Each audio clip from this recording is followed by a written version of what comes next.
tema de hoje desse painel é a didática e a inovação no ensino jurídico.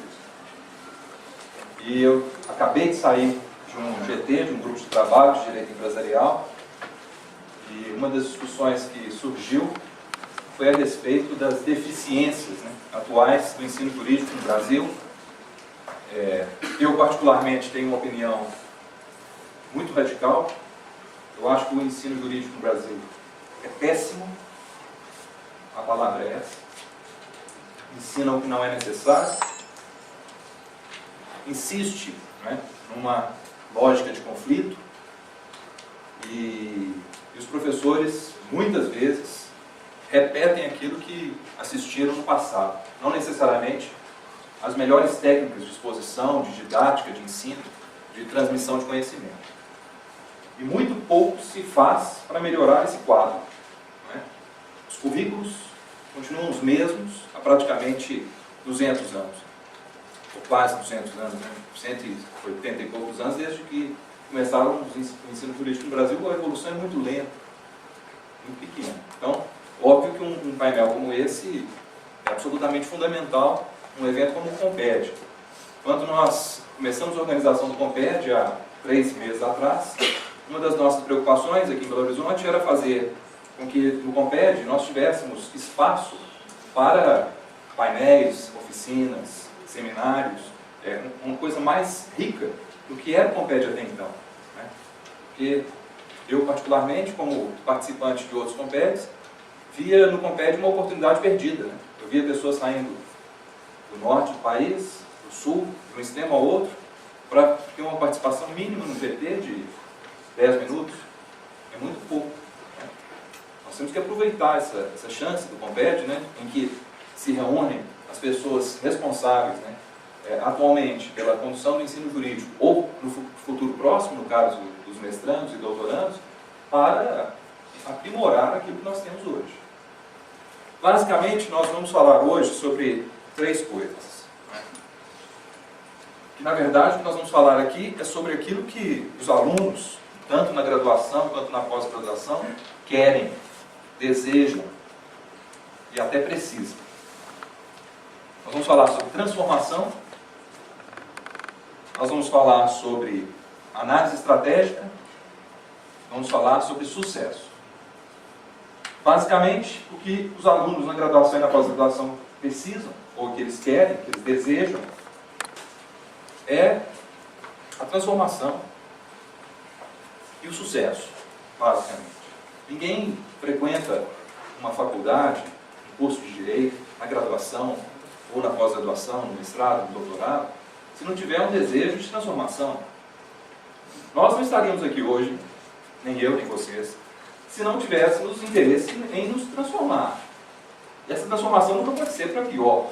Por pior que seja o painel, a exposição, alguma transformação nós temos que colher desses minutos, dessas horas que nós vamos passar aqui juntos. E a mesma coisa acontece quando uma pessoa decide se matricular numa faculdade e realizar um curso de Direito. Apesar de que hoje, muitas vezes, eu tenho visto isso na sala de aula, muitos alunos decidem fazer o curso de Direito porque estão em casa, não estão fazendo nada, e pensam assim, bom, já que eu não estou fazendo nada, eu vou fazer um curso de Direito. E vários alunos meus, na graduação principalmente, já confessaram que esse foi o motivo que animou a virem aqui à faculdade em busca de transformação. O fato de não estarem fazendo nada. Não é mais vocação que motiva necessariamente a pessoa a vir a uma faculdade, ou a frequentar uma faculdade durante 5 anos. Mas sim, fundamentalmente, esse desejo de transformação e de sucesso.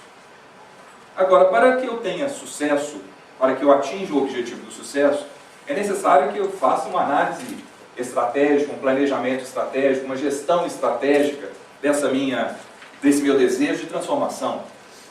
Agir estrategicamente significa basicamente definir qual é o meu objetivo, definir as metas que eu tenho de atingir no curto, no médio e no longo prazo e traçar um plano de ação e executar esse plano de ação.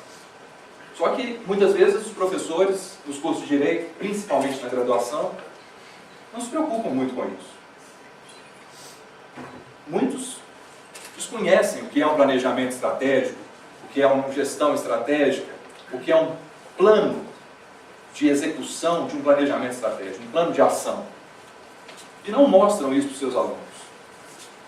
O que eu tenho visto e ouvido e sentido é uma preocupação muito grande em cumprir o programa, em despejar conhecimento, como se isso fosse suficiente. Pois bem, como eu sou proveniente da área de direito empresarial, eu, por uma questão até de proximidade, eu costumo relacionar quase tudo com a atividade empresarial. E a educação, talvez para desconforto de muitos que não concordam com isso, é um negócio.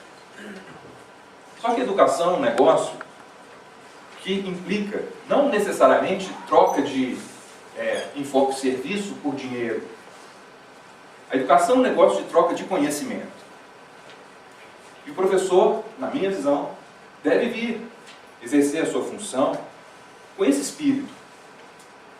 O espírito de um negócio que precisa dar certo, que precisa garantir a transformação e o sucesso das pessoas que estão relacionadas a esse negócio, e um negócio que exige a troca de conhecimento de quem teoricamente ensina com aqueles que teoricamente estão ali para aprender. Que, na verdade, quando você assume essa posição como professor, você acaba aprendendo muito mais do que ensinando. Pelo menos tem sido assim comigo nesses últimos 16 anos que eu estou aqui lecionando nessa universidade.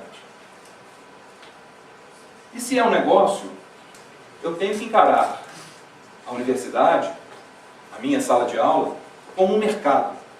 Né? Um mercado de troca de ideias. Mas eu não posso transmitir para os meus alunos qualquer ideia. Eu tenho que transmitir para os meus alunos ideias que transformam, ideias que mudem, que melhorem as vidas dessas pessoas. Essa é a missão do professor. Transformar a vida dos alunos. Só que os professores muitas vezes esquecem disso. Principalmente nos cursos de Direito. Se eu estiver errado, me corrijo. Mas pelo menos essa é a minha percepção.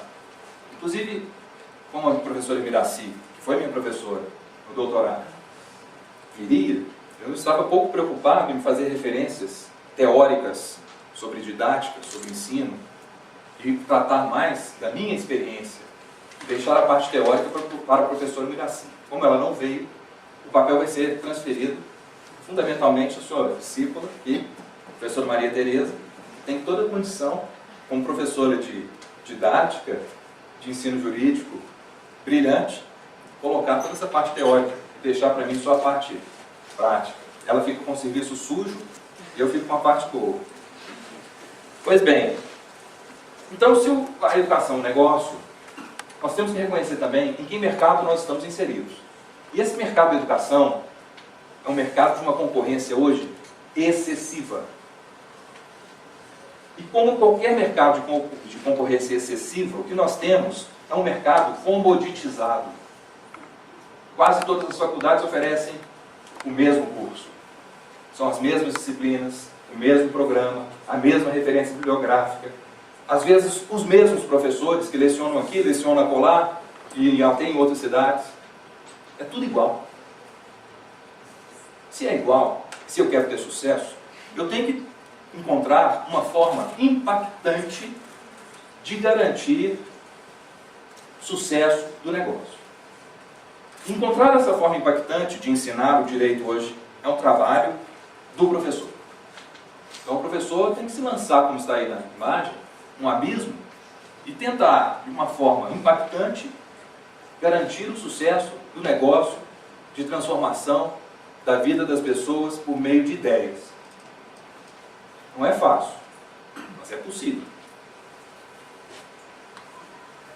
Também num mercado comoditizado, em que o serviço é praticamente o mesmo em todas as faculdades, em todas as escolas, eu não posso ficar preocupado apenas em oferecer conhecimento. Quando eu ofereço conhecimento apenas, eu estou oferecendo o que todo mundo está oferecendo. Se eu quero me destacar da concorrência, eu tenho que oferecer conhecimento, mas eu tenho que também criar um sistema de troca de valores. Eu tenho que me preocupar com a transmissão e com a negociação de conhecimento, de ideias transformadoras e de valores. Porque se eu não fizer isso, eu vou ser simplesmente igual aos outros. Eu vou repetir o que na minha visão não presta, que é o curso de Direito na concepção em que prioritariamente ele é desenvolvido na maioria das faculdades e universidades brasileiras.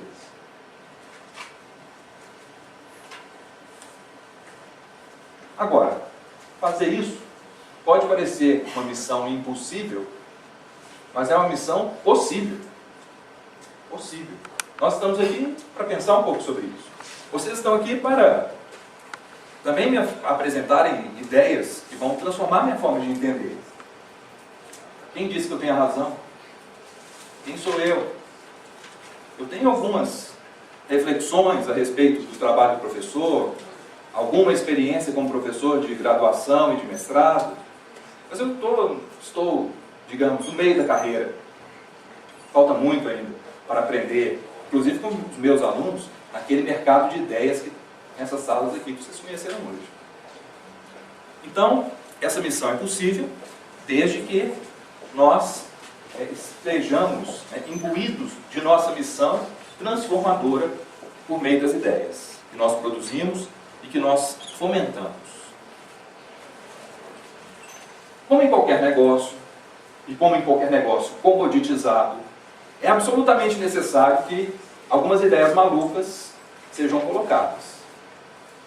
E lembrem-se, o painel é sobre didática e inovação no ensino jurídico. Nós não viemos aqui para ver o que nós já conhecemos. Nós não viemos aqui para cumprir a regra. Nós viemos aqui para transgredir as regras pré-estabelecidas, ou modus operandi pré-estabelecido, que vem sendo usualmente adotado nas faculdades. Inovação é sinônimo de transgressão. Então nós temos que transgredir, que mudar, que fazer diferente daquilo que nós aprendemos, ou ouvimos no passado, e principalmente daquilo que nós fazemos hoje. Nessa apresentação mesmo, eu vou colocar aqui uma das minhas experiências, que surgiu de um debate que aconteceu nessa semana, que foi a última semana de aulas aqui na faculdade. Eu perguntei para os meus alunos, em que eu posso melhorar? E uma das alunas falou uma coisa óbvia, que vocês vão ver, que eu nunca tinha pensado. Então, essa capacidade de inovar significa transgredir com algumas ideias malucas, que é o que eu vou também mostrar aqui para vocês. Eu já estou mostrando. Uma das primeiras ideias malucas é o contrato psicológico. Nós, juristas, estamos acostumados com o contrato que implica o acordo de vontades manifestado de forma expressa ou tácita. E às vezes nos esquecemos do contrato psicológico, que é absolutamente fundamental para o sucesso do contrato juridicamente falando, ou do contrato jurídico. Esse contrato psicológico, ele é fundamental no negócio da educação. Eu preciso estabelecer um contrato psicológico entre todas as pessoas envolvidas nesse negócio. Alunos, professores, dirigentes da universidade, funcionários da universidade. Todos têm que estar devidamente contratados psicologicamente para que o negócio tenha sucesso. E eu preciso criar, por meio desse contrato psicológico, uma vinculação valorativa. São os valores que vão estabelecer a celebração desse contrato psicológico. Se na primeira aula eu mostro para os meus alunos que eu estou ali, não para transmitir conhecimento, mas para transformar a vida deles, ou ser instrumento de transformação, como eles serão da minha, se eu mostro para eles que a minha preocupação é formular ideias, receber ideias que vão ser transformadoras para todos nós, e se essa é a minha missão, eu começo a estabelecer um vínculo psicológico absolutamente fundamental para o sucesso do negócio da educação. E aí eu vou conquistar a clientela. E mais do que conquistar a clientela somente, eu vou manter a minha clientela. A minha verdadeira clientela.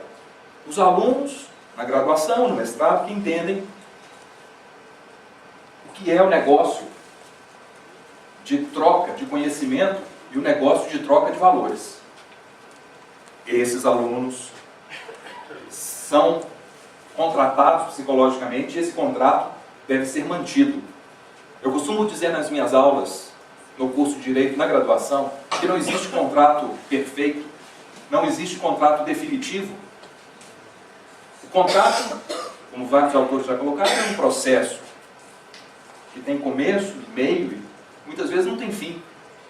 E o contrato psicológico, mais do que qualquer outro, ele é mantido, com os alunos principalmente, por meio de estímulo, mas o estímulo que ele quer e aceita e conhece por meio de uma certa cobrança e por meio de recompensa. Essa questão do estímulo é importantíssima, né? Você tem que falar a linguagem do seu aluno. Eu já tive experiências aqui, semana jurídica, 30 professores ao mesmo tempo, proferindo uma palestra, um mini curso. Várias salas vazias. As minhas tinham briga para entrar. Não porque eu fosse melhor, ia falar sobre um assunto mais interessante, nada disso. Simplesmente eu fiz um trabalho duplo. A pessoa tinha que fazer uma pesquisa sobre o tema, e essa pesquisa sobre o tema tinha uma valoração de um ponto. E quem viesse teria outro um ponto extra. E esse foi o estímulo que eles queriam. Essa é a linguagem dos caras. Ponto. Se eu oferecesse aqui uma maçã, eles não viriam. Porque maçã eles têm em casa. Mas o estímulo foi esse. Eu tenho isso gravado, a sala com pessoas no chão. Esse rapaz aqui, que era aluno na época, que fez uma pesquisa comigo sobre isso, não é? Eu escrevi sobre a visão do professor e ele escreveu sobre a visão do aluno que ele era na época. E ele está aqui, testemunho. A sala era 50 pessoas, tinha 80 pessoas dentro da sala. Pessoas brigando para entrar. Simplesmente porque foram estimulados com aquilo que eles queriam. Foram cobrados e depois receberam a recompensa. Não necessariamente os pontos, mas alguma ideia absolutamente transformadora e inesperada que eu tinha preparado para eles. Em qualquer negócio, como a educação é necessário você, antes de qualquer coisa, discutir quem não é seu cliente. Antes de definir quem é o seu cliente, é necessário você definir quem não é o seu cliente. Quase todos nós não sabemos dizer não. Ou temos uma dificuldade tremenda em dizer não. Principalmente para os nossos alunos. As universidades têm uma dificuldade tremenda de dizer não. Agora, se nós fizermos uma pesquisa, meu sentimento é o seguinte: no mínimo 50% das pessoas matriculadas nos cursos de Direito não são nossos clientes. Porque eles não entendem o mercado de troca de ideias. Porque eles não entendem o mercado de troca de valores. Eles não estão nem aí. Mas as universidades, as faculdades, não sabem dizer não.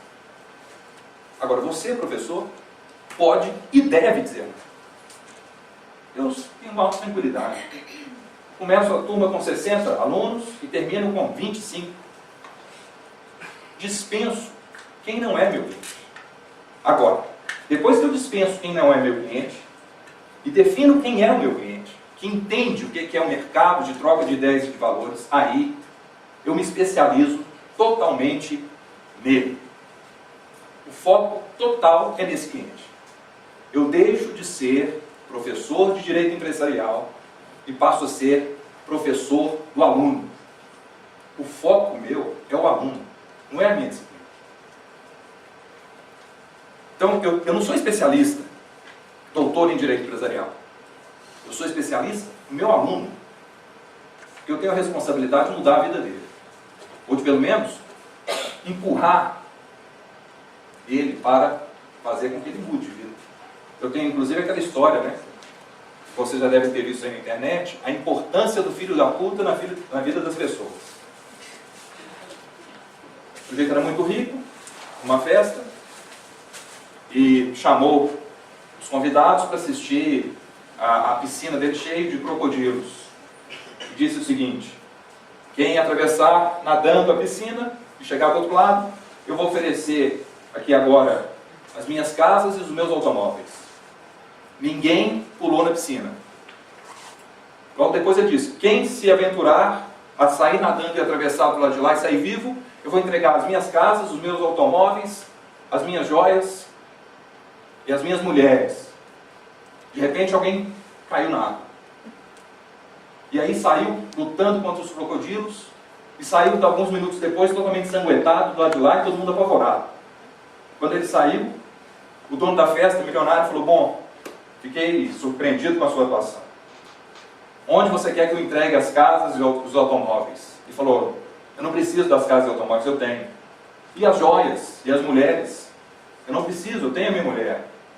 Não preciso nem das suas joias nem dos automóveis. Então o sujeito surpreendido perguntou: mas o que você quer então? Saber quem foi o filho da puta que me empurrou na piscina. Só isso. Então o filho da puta, ele tem uma importância grande. E o professor às vezes é esse cara que empurra o sujeito na piscina cheia de crocodilos. Porque sabe que ele tem um potencial que não é usado, que ele mesmo desconhece. Então você empurra ele. Também esse menino aqui, como aquela outra ali, que foram meus alunos ou são. Eu já empurrei. Esse aqui eu levei uma vez para o Momped, nós escrevemos um texto, que eu mencionei, e ele foi achando que eu ia falar. Na hora da apresentação, eu cutuquei, velho, vai lá. Mas como assim? Vai lá. Vai, você que vai falar, não sou eu. Aí o sujeito falou assim: eu? Empurrei. E se transformou num profissional excepcional. Simplesmente porque alguém empurrou ele na piscina. Pois bem, agora, para o professor, na minha visão, é necessário, além de equilibrar os pratos, como no circo popular da China, é necessário algumas habilidades essenciais que às vezes são esquecidas. Saber ouvir. Além de ter essa habilidade, nós, professores, temos que ensinar a saber ouvir. Os profissionais de direito têm essa dificuldade, né? Eles não sabem ouvir. São os donos da verdade. Então, saber ouvir, uma habilidade que tem que ser nutrida e também ensinada. Ser humilde para aprender. Mostrar humildade, muitas vezes, de demonstrar que não sabe e que precisa aprender mais. O professor, às vezes, se cerca, né, de uma couraça para não permitir que os alunos não reconheçam nele a fragilidade humana da ignorância. Aquele que não foi ignorante que atira a primeira pedra. Jesus Cristo poderia ter dito isso, ao invés de falar dos pecadores. Só que o professor acha que é superior, e o professor de direito, muitas vezes, tem certeza disso. Reconhecer os erros, uma outra dificuldade. Né? Tão importante reconhecer os erros. Quantas vezes eu errei numa correção de prova, na formulação de uma prova, né? Uma coisa que nós não sabemos fazer, formular provas. Quantas vezes nós erramos nisso? Trabalhos mal feitos, equívocos. Então é necessário retroceder, reconhecer o erro. Isso tudo mantém aquele contrato psicológico. Estar aberto para as mudanças. Porque a gente não vai falar de didática e inovação no ensino jurídico se eu tiver falar: não, isso tudo é bobagem. Estou perdendo meu tempo aqui. Não, tem que estar aberto para mudar. Ou pelo menos para ouvir o diferente. E quem sabe mudar um pouquinho, se não for o caso de mudar muito. Agora, é necessário que o professor esteja preocupado em marcar presença. Curiosamente, eu tinha colocado essa imagem aí do milésimo gol de Pelé para falar sobre marcar presença, ser inesquecível, não é? Ser criativo e inovador. Mas o cara me surpreende ontem com um blazer vermelho Ferrari. Falei, pô, o sujeito supera todas as expectativas. A minha esposa que está aqui me perguntou, mas o que o Pelé está fazendo com um blazer vermelho? Eu falei, marketing. Ele quer marcar presença, ele quer ser inesquecível, ele quer ser eterno. Essa é a missão dele. Ele se preocupa com os mínimos detalhes. Ninguém pensou em chegar lá com um blazer vermelho, mas ele estava lá. Por isso que o cara é o que é. 40 anos depois, praticamente, de ter parado de jogar futebol, é reverenciado pelo que fez há 50 anos atrás. Então, há, nesse caso, uma preocupação em marcar presença, em ser criativo, em mudar, em adaptar ao seu tempo, em ser inesquecível. Como foi o caso do Pelé, que ontem provou isso, com o blazer vermelho. Também é necessário observar que pequenos gestos têm uma força tremenda de criação e manutenção do contrato psicológico com os alunos. Pequenos gestos mostram grandes mensagens, e esses pequenos gestos muitas vezes são agentes de transformação. Às vezes você é super especialista na sua área de conhecimento, se esforça ao máximo, mas não se preocupa com os pequenos gestos, com seus clientes, e o negócio da educação dá errado. Atenção aos detalhes, atenção aos pequenos gestos, transgredir as regras, ser diferente, ter ideias malucas, ser filho da puta. Foi sobre isso que a gente falou até agora.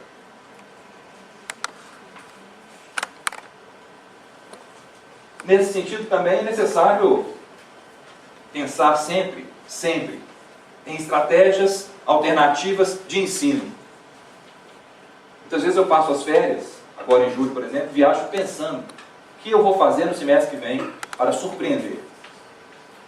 Qual é a ideia maluca que eu vou colocar em prática para exercer esse poder vinculante do contrato psicológico com meus alunos? Porque se eu não fizer isso, sabe o que vai acontecer? A faculdade vai acabar com o meu sonho de transformação. Vai cortar o meu contrato de trabalho. Porque se for feita uma análise econômica do meu contrato de trabalho, a conclusão é a seguinte: o Frederico ganha demais. Com o salário que eu pago para esse sujeito, eu contrataria 4 professores. Por que eu vou manter esse sujeito que dispensa os clientes, que não ensina necessariamente direito empresarial e que é especializado no aluno? Então eu tenho que criar sempre.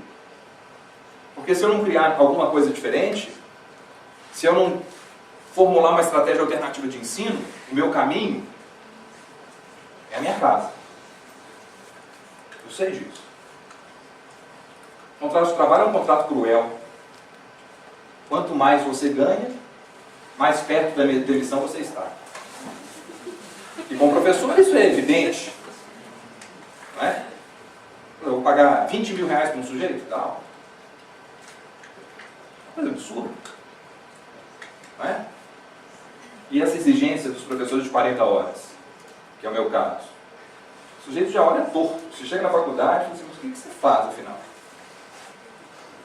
Não é? Você produz? O diretor aqui da faculdade, que é meu amigo, está questionando o nível da produção. Não, se publicou numa revista muito fraca. Quer uma outra revista, quer um livro, propaganda internacional, ele quer mais. Quer pagar menos. Cuidado com o contrato de trabalho. O meu já chegou, está prazo de validade quase vencido. 3 quinquênios, doutorado, etc, etc, etc. O sujeito vai olhar assim, na hora da folha de pagamento, esse aqui está fora da linha. Bom, vou falar um pouco agora das minhas experiências. Não necessariamente são as melhores. São experiências, ideias que eu li em alguns livros, outras que eu aplico todos os dias. e outras que eu estou aplicando aqui agora. Então, a minha experiência é a seguinte. Primeiro, fale sobre ideias transformadoras, não necessariamente a respeito da sua disciplina. Mostre para o aluno como que ele pode se transformar. Meu aluno atual frequentou as aulas desse semestre e viu isso. Se eu estiver errado, ele já passou, ele pode falar, não vi nada disso. Fale sobre a análise estratégica do direito, que é uma tese que também eu desenvolvi. Basicamente é a seguinte, a minha percepção é que o curso de Direito e os profissionais de Direito aqui no Brasil, eles encaram o sim como um descuido do não, como na música. Nós somos especialistas em não.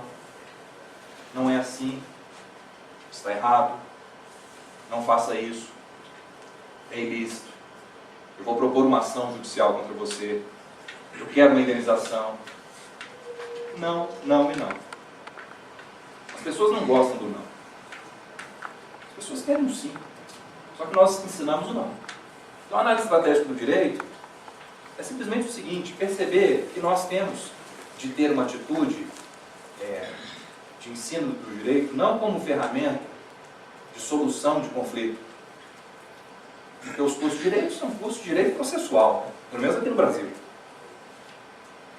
O excesso de disciplinas processualistas. Por outro lado, não existe assim, como ouvir o seu cliente, como mediar um conflito, como tirar da cabeça da pessoa a ideia de propor uma ação judicial, como se essa ideia fosse capaz de resolver a vida das pessoas. Se na verdade você está criando mais um problema na vida das pessoas, que é o processo judicial. Como que as pessoas identificam um objetivo e estruturam o objetivo de forma jurídica? Isso é nítido no direito empresarial.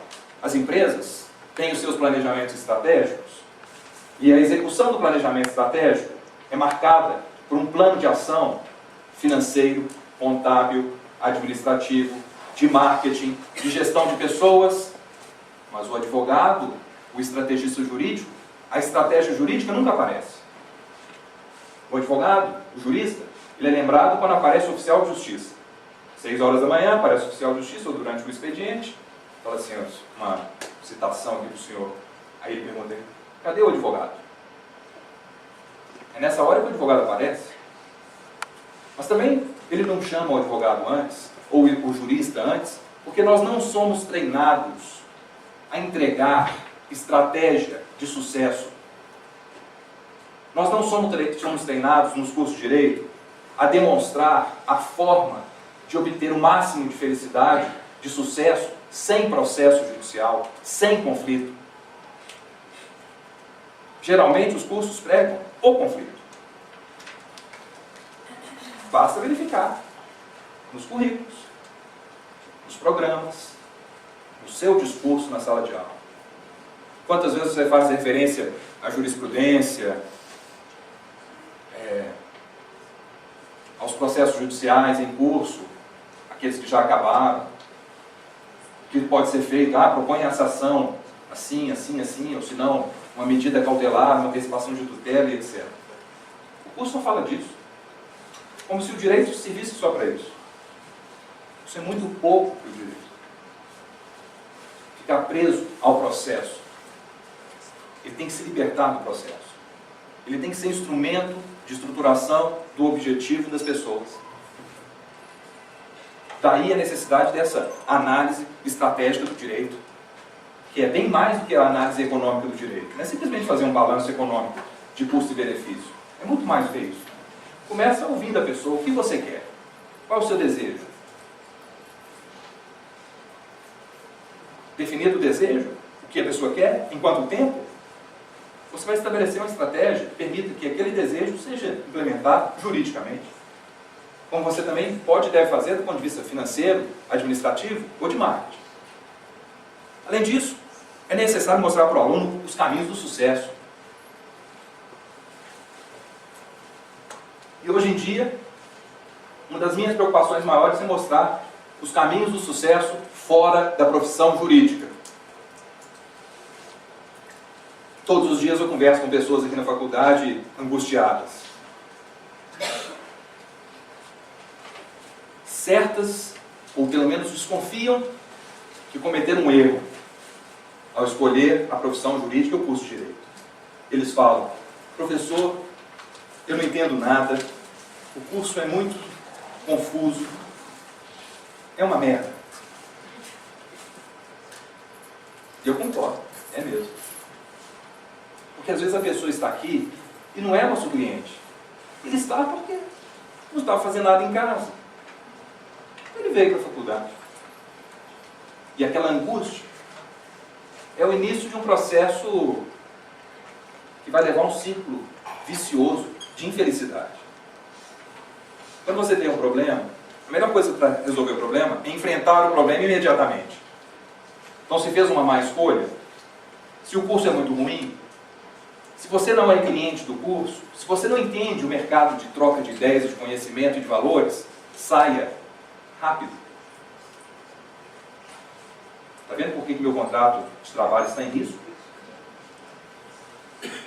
Eu abro a cabeça das pessoas para falar: o curso de Direito não é o melhor curso do mundo, pelo contrário. Talvez você tenha feito a escolha errada. Vai embora.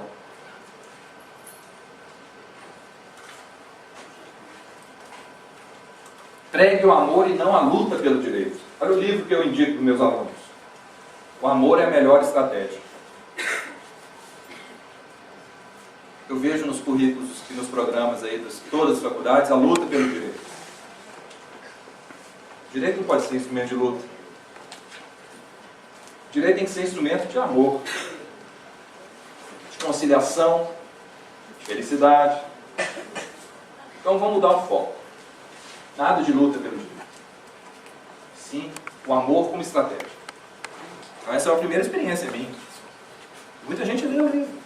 Fala assim: ó, curioso. Nunca tinha pensado nisso. Comunique-se com os alunos antes, durante e depois. Comunicação antes dele ser seu aluno. A maioria das universidades, como aqui, tem um sistema, né, que você comunica-se com os alunos a partir do momento que eles estão matriculados no curso. Então o que eu faço, geralmente? Uma semana antes de começar um semestre, eu já mando um e-mail, já mando o programa, já mando referência bibliográfica, já marco a data das provas, dos trabalhos, já mando uma foto minha com uma faca no dente. Estou chegando. Isso é importantíssimo. Porque na hora que o sujeito chega, ele já chega assim, sabendo quem é. Ó, eu recebi um e-mail seu. Não custa nada. Quantos fazem? Comunique-se antes. Estou chegando. Essa é a minha cara. Use o e-mail, o blog e as redes sociais. Tenho uma experiência fantástica com o blog. Né? Há 3 anos atrás eu criei o meu blog. E estabeleci um compromisso comigo mesmo. Vou escrever um post por semana. E assim tem sido nos últimos 3 anos. E o meu post é visitado mais ou menos entre 900 a 1.200 pessoas por semana. Está razoável. Como que eu consegui isso? Com estímulo. Sabe qual é o estímulo? Eu falo para os meus alunos: olha, geralmente eu vou tirar 1 ou 2 questões das provas do meu post. É um sucesso. Eu me sinto o máximo. Antes das provas já chegou ao pico de 4.000 visitas. Pior é que não tira não, hein? E não tira o quê? Nem uma questão do blog, não. Tiro. Tira. Sabia. Lorena, tira ou não tira? Tiro? De vez em quando, mas tira. Só que eles às vezes não percebem. Por exemplo, na prova dessa semana aqui, esse sujeito fez, eu falei sobre tag along e drag along e estava lá no post. Só que eles não entendem, eles não leem ou leem mal. Nas entrelinhas está lá. Pergunta e resposta. E o blog é um exercício fantástico, assim, que você se impõe. Uma obrigação que você se impõe. De ficar pensando todas as semanas em ideias que transformam. Você sai da inércia. Porque o ser humano é preguiçoso por natureza. Quando você se obriga, num contrato unilateral, a escrever toda semana, a sua capacidade de inovar, de criar, de ter ideias que realmente vão transformar, ela vai crescendo, na medida do seu trabalho. Também as redes sociais devem ser usadas. Agora, eu confesso o seguinte, outro dia aqui na faculdade, o professor falando assim, não, eu estou lá no Facebook, eu aceito qualquer um. Depois eu cutuquei, vem cá, você aceita mesmo qualquer um? Ele olhou assim e falei, por quê? Eu não aceito, não. Tinha uma dúvida tremenda. Aceito todos, aceito alguns, não aceito nenhum. Saio do Facebook porque tenho medo dele. O Facebook é um espanto, né? Mas é uma plataforma horrível. Duvido que aqui tenha um sujeito que fala assim, não, o Facebook é lindo, é fácil de usar. Você nunca teve dúvida se a sua mensagem foi para a pessoa que você mandou ou se foi para todo mundo? Confessa. Você fica assim, não, eu mandei. Será que foi para todo mundo ou será que foi só para a pessoa que eu queria falar? Não tem esse negócio? Eu não sei se o Facebook vai dar conta dos próximos meses e anos. Eles não mudam. É um negócio inovador que não muda. Aquela cara muito simples, difícil de usar, sei lá. Vamos ver. Prepare todas as aulas. Eu pus essa foto que eu encontrei, porque eu tenho um sócio que foi meu aluno. Pena que ele não está aqui. Eu falo isso com ele. Ele hoje tem um nível de conhecimento muito maior que o meu. Muito maior. Por isso que eu chamei ele para ser sócio. Só que ele insiste em repetir a fórmula antiga. Vem para a sala de aula, a mão no bolso, com um pincel, assim. Se pudesse, era o giz. Tem o código na cabeça e dá aula. Dizem que ele é muito bom. Mas poderia ser muito melhor. Muito melhor. Se ele estivesse atento às ferramentas que nós temos de ensino hoje, de didática, de inovação, para cativar a clientela. Muito mais do que simplesmente uma ideia na cabeça e um pincel na mão. E o código decorado. Então, acho que preparar as aulas passa também por repensar a sua aula. Crie apresentações maravilhosas. Eu coloquei o livro do Carmen Gallo, Faça como Steve Jobs. É um livro que eu tenho usado. Na verdade, eu estou usando ele aqui agora, nesse momento. Usando algumas das técnicas que estão lá. Esse livro é muito bom. Para não dizer excepcional. Porque ele parte da análise das técnicas de apresentação usadas pelo Steve Jobs, quando ele vai apresentar os seus produtos lá na Califórnia. E faz um estudo, né, de como essas técnicas são importantes no convencimento das pessoas e na construção de não de uma empresa, mas de uma ideologia, né, em torno da empresa desse cara, que é a Apple. E uma das preocupações dele é criar apresentações absolutamente maravilhosas e inesquecíveis. Eu acho que nós, professores, temos de nos preocupar com isso. E para isso, é necessário, como o livro ensina, começar no analógico e depois passar para o digital. O que é isso? Simplesmente pegue um papel e desenhe as apresentações. Pense as apresentações, coloque no papel e depois passe para o PowerPoint ou para o Word, ou seja lá para onde for. Pense primeiro a apresentação. Escreva, desenhe a apresentação e depois transfira ela para o slide. Use imagens impactantes. Nós, do curso de Direito, dos cursos de Direito de uma forma geral, somos preocupados com o texto. Vocês viram o tanto de texto que eu coloquei ali? Quase nada. O que fica é a imagem. Não é o texto. Principalmente nessa clientela nova que nós temos aí. É a clientela da imagem. Então nós temos que julgar um pouco o jogo da clientela. Porque senão estaremos fora. Além disso, conte uma ou várias histórias. Isso aí surgiu... Vou contar a história. Aqui na universidade nós temos um sistema de avaliação dos professores, né? E eu um dia resolvi, um dia não, sempre eu leio a minha avaliação. Estava lá assim escrito: professor excelente. Só que ele não conta história nenhuma.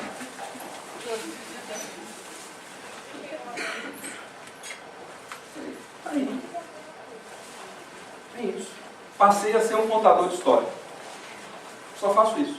Conto história, invento, conto, verdadeiras, falsas, exagero. Mas todo mundo acha ótimo. Pense nisso. Conte uma história. Né? Não é uma forma de criar um vínculo afetivo, psicológico com o seu filho? Não é assim que a gente faz? Fazemos isso também com os alunos, que de uma certa forma são nossos filhos também. Desenhe. Aí que está a história da semana aqui, que eu falei, que eu fui conversar com meus alunos. Eu falei, o que eu posso melhorar? Aí a aluna falou assim, professor, não é por nada não. Isso é igual a esposa da gente. Não posso falar muito não, que é minha... Geralmente assim, eu não tenho nada com isso. Mas...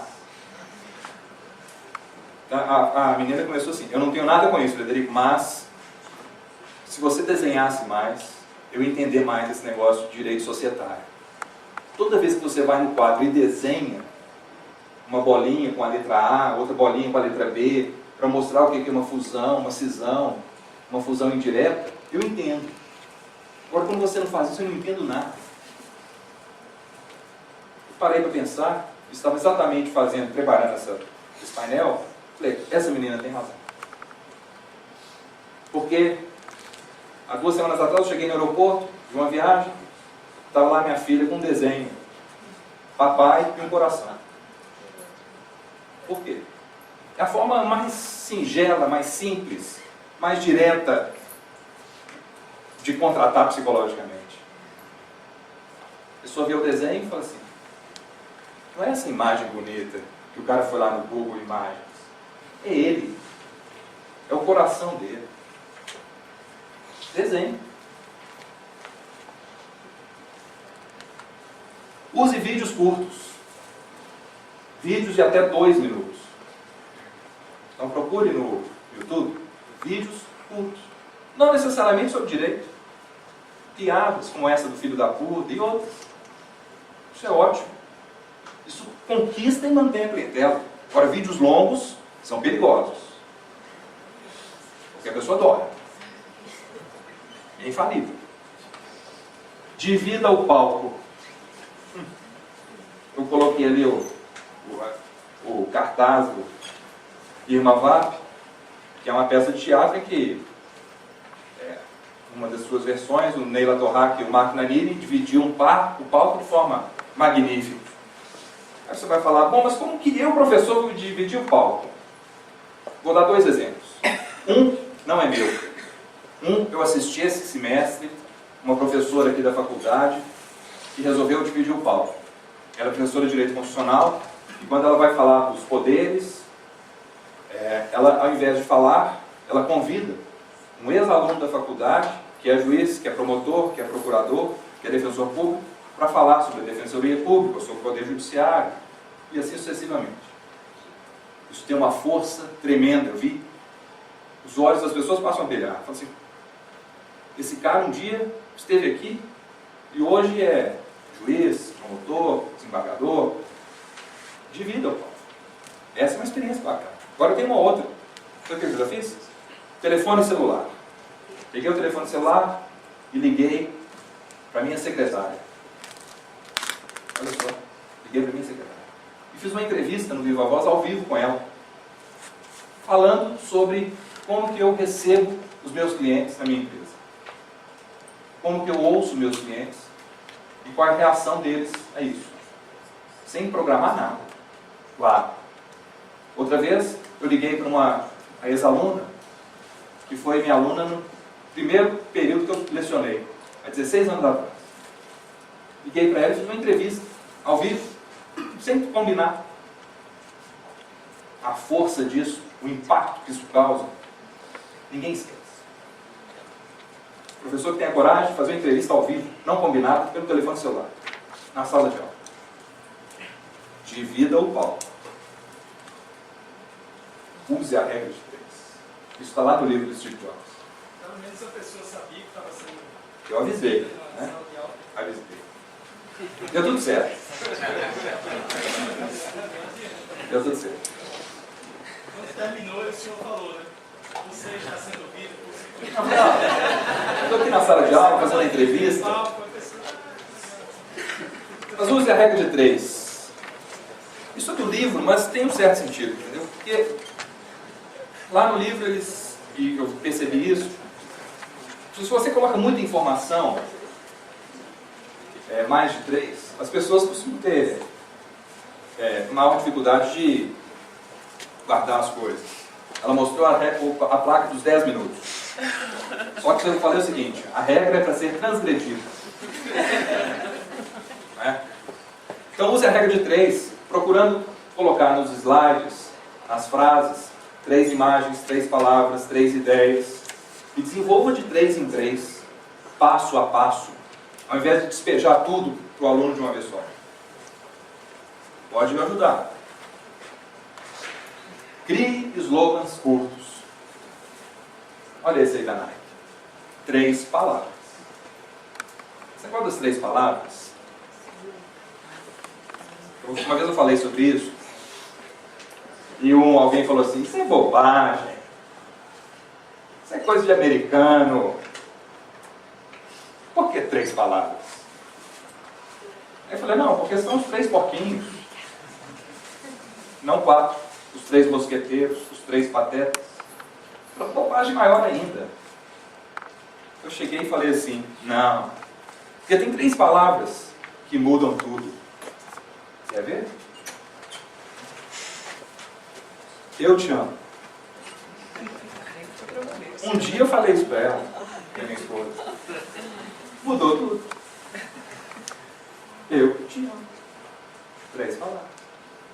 Just do it. 3 palavras. Desenvolva ideias objetivas. Em 10 minutos. Se eu ficasse falando aqui de cada slide 30 minutos, todo mundo já tinha ido. Então, no máximo 10 minutos para cada ideia, de forma objetiva. Use linguagem simples. O aluno não sabe o que é animus contraendi, affectio societatis, pacta sunt servanda. É demais. Simplifica.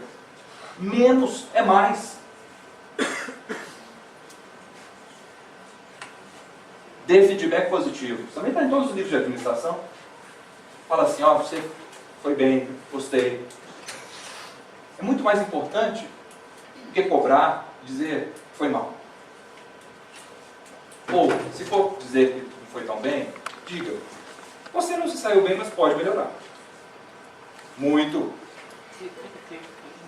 Não é? Promova atividades indisciplinares.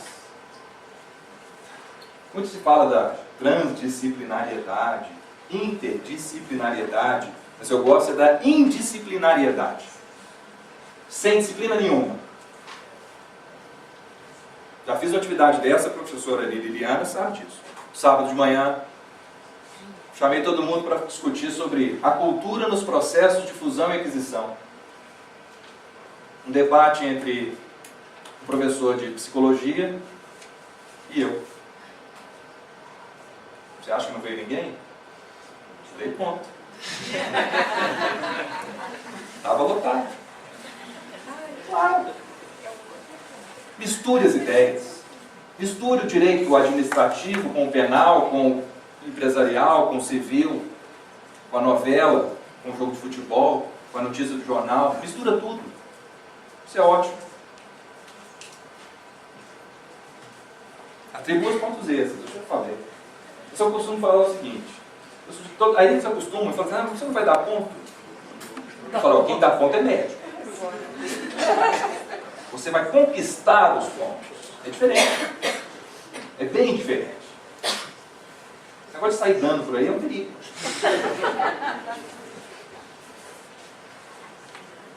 Rapidez nos resultados. Sabe um negócio que irrita o seu cliente? É você aplicar aquela prova e demorar um mês para dar o resultado. Isso irrita a clientela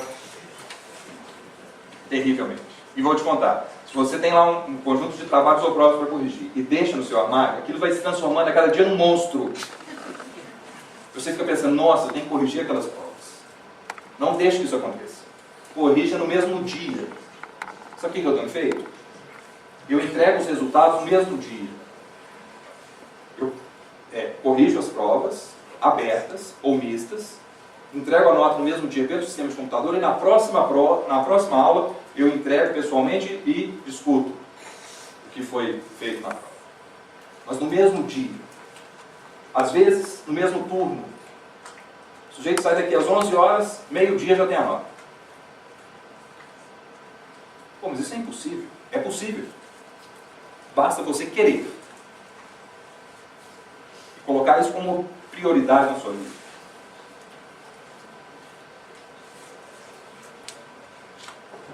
Exagere na referência bibliográfica.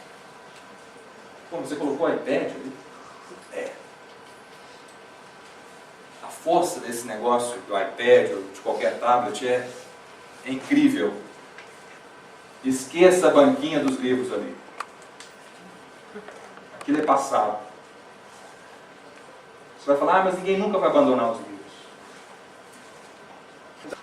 Não sei não. Procure escrever o seu próximo livro e oferecer uma versão eletrônica, digital. E principalmente, escreva e não venda seu livro. Ofereça gratuitamente aberto na internet. Ninguém ganha dinheiro com livro, a não ser o Paulo Coelho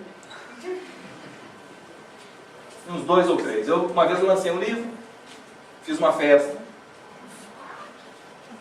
Até hoje, eu acho que não recebi o dinheiro todo que eu gastei na festa pagando os livros. Ninguém fica rico com livro. Não existe mais esse negócio de propriedade intelectual. A propriedade intelectual é aberta. A inovação hoje é aberta. Você não consegue ser inovador segurando, prendendo. Escrevam livros abertos na internet. E permita que eu questione você no seu livro. Esse é o caminho. O livro de papel é passado. Então a referência bibliográfica eletrônica é muito importante. Jornais, revistas e cotidianos, eu tenho feito também. Eu marco um trabalho, se é prova, eu falo assim, a pessoa vai ter que ler o jornal Valor Econômico do dia 2ª a sexta-feira da semana tal. E de lá vão sair as questões da prova. Sabe o que acontece? Esse semestre aconteceu. Professor, curioso, eu nunca tinha lido um jornal. Nunca. Mas como valia ponto, eu li. E mais curioso ainda, o jornal é interessante. E mais curioso ainda, várias coisas que nós falamos aqui na sala de aula estão lá no jornal. Eles têm essa dificuldade tremenda de fazer a correlação entre o cotidiano e o curso de Direito. E às vezes, incentivá-los, estimulá-los à leitura dos jornais das revistas, não necessariamente as técnicas, mas também, e principalmente as técnicas, promove essa capacidade de interação e de interconexão entre a vida e a teoria. O jogo dos erros na internet.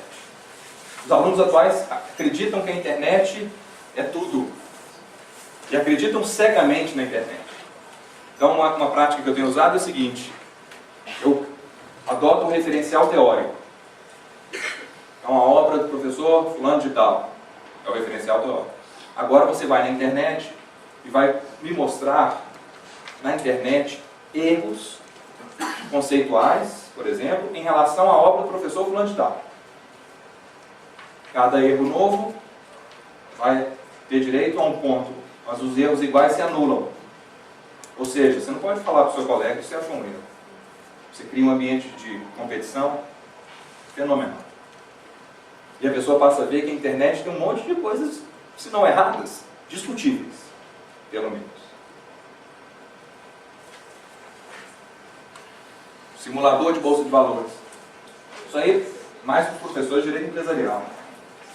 Eu uso simulador de bolsa de valores, porque eu sou professor de mercado de capitais, direito societário, e faço uma brincadeira, um jogo. É o seguinte, quem no simulador de bolsa de valores tiver a maior rentabilidade na carteira dele no mês, leva 5 pontos extras. Professor, mas só o primeiro? A vida é cruel. Premia só o primeiro. Mas tem um efeito também devastador. Porque permite essa conexão entre uma disciplina árida, o jogo, a vontade de ganhar e o mercado de capitais. Outra experiência é o estudo de objetivos. Está dentro da análise estratégica do direito, essa teoria que eu venho construindo aí, acabou. O estudo de objetivos. Lá nos Estados Unidos, na administração de empresas, eles usam muito a técnica do estudo de casos. E nós, aqui no direito, o estudo de jurisprudência. Quando você estuda um caso, ou quando você estuda jurisprudência, você está olhando para o passado. Quando você promove o estudo de objetivos, você está olhando para o futuro. Então, o que é o estudo de objetivo? Eu pergunto, qual o seu desejo? O que você quer? Aí a pessoa coloca o desejo ou o que ela quer. Isso pode ser uma pessoa física ou pode ser uma pessoa jurídica. E aí nós vamos estudar como que eu vou fazer com que aquele objetivo seja alcançado. E no mundo empresarial, que eu estou mais envolvido, geralmente o que a empresa quer é o impossível. É uma contradição do tipo, eu quero, por exemplo, fazer um espetáculo de alto nível sem artistas de alto nível. Sabe quem faz isso? O Cirque du Soleil. Ele tem um espetáculo de alto nível sem artistas de alto nível. Ninguém conhece. Me fala o nome de um artista do Cirque du Soleil. Nome assim, tipo Madonna. Não tem. Na empresa, então, a gente vivencia isso. O sujeito quer o que parece impossível. Quero remunerar bem o conselheiro de administração, pagando ele 1 milhão por ano, e o outro, que também é conselheiro de administração, quer pagar 100 mil. Só que eles exercem uma função igual. Como que eu faço isso? Se a lei proíbe. Então, o estudo de objetivos permite a inovação, a superação das dificuldades iniciais do dia a dia e permite olhar para frente. Um olhar totalmente diferente daquele que normalmente nós adotamos, que é o olhar do passado. E mostrar a finalidade dos institutos. Né? Eu tenho tentado, eu sei que é difícil, evitar ao máximo aquele tipo de pergunta. Qual é a natureza jurídica do contrato de locação? A gente tem que perguntar o seguinte, qual é a finalidade do contrato de locação? Qual é a finalidade da sociedade? Qual é a finalidade do casamento? Qual é a finalidade do divórcio? Tem. Nós falamos de finalidade. Para que serve essa porcaria? Preocupar com isso. Estudo por meio da jurisprudência. Parece contradição. Acabei de falar para olhar para o futuro, e agora vou falar para olhar para o passado. É que às vezes, eu tenho percebido também, que o uso da internet, hoje, com a jurisprudência, permite uma coisa muito interessante. Você fala sobre um determinado tema na sua aula, e a pessoa pode ir lá no computador, fazer uma pesquisa, por exemplo, no Supremo, no STJ, e por meio de uma palavra, verificar que aquela palavra tem relação com algum problema que foi resolvido um dia. Isso também estimula. Pode não ser esse recurso, ele deve ser conjugado com o estudo de objetivos. Tudo isso que eu estou falando aqui tem que ser conjugado. Você tem que achar o meio termo de Aristóteles, o justo meio. Nem tanto ao mar, nem tanto à terra. Evite o excesso de seriedade. O professor de direito acha que tem que ser sério. Mas por quê? Pode rir, piar, gargalhar. Você pode sair do programa. Você não precisa cumprir o seu programa. Olha aqui. Pode se respeitar a regra. 10 minutos, 5 minutos, acabou? Não. Continuar. Está acabando. Provoque a inovação. No final, faça o seguinte. Diga muito obrigado.